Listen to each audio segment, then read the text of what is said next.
You are listening to the ERP, Organizational Change Journal, a podcast brought to you by Nestell Associates.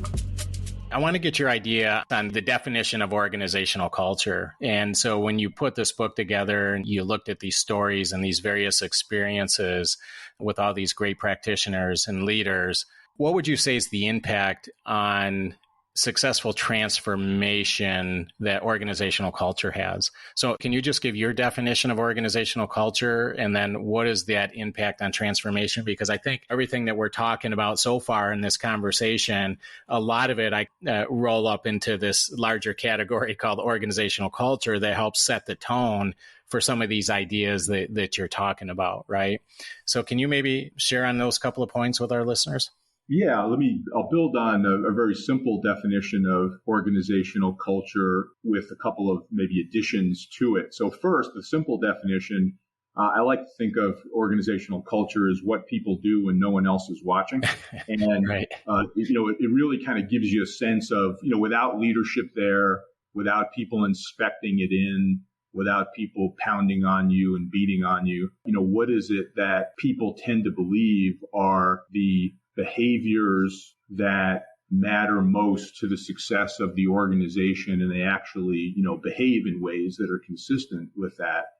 It turns out, though, there's a couple of other elements in particular, I won't list all of them, that really seem to matter a lot in connecting organizational culture to this idea of transformational change.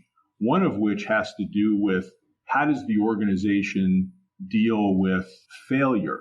Does it spend most of its time trying to figure out what didn't work and why it didn't work and how we can learn from it so that we improve in the future?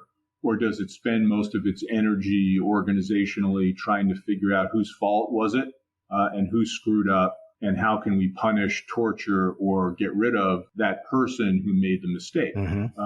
Every organization has, different elements that are positive and negative about their culture. But if you want to look to a common denominator of organizations that seem to do better at these large-scale transformational changes, typically an organization that kills the people who make mistakes, they try things, complicated, difficult, but necessary things, and perhaps they don't succeed or they don't succeed the first time.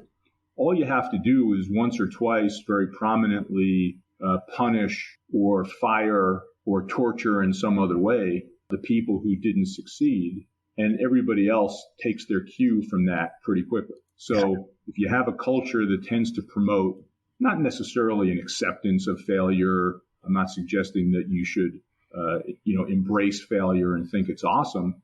What I'm suggesting is recognize the inevitability of certain failure along the way as you try difficult, complicated things, and also recognize likewise the importance of not beating up or destroying or diminishing or firing the people who made those mistakes in the spirit of trying to find better ways to do things. If you can embrace the inevitability of failure, you almost by definition embrace the notion of the importance of big, complicated change, because big, complicated change is by its definition difficult.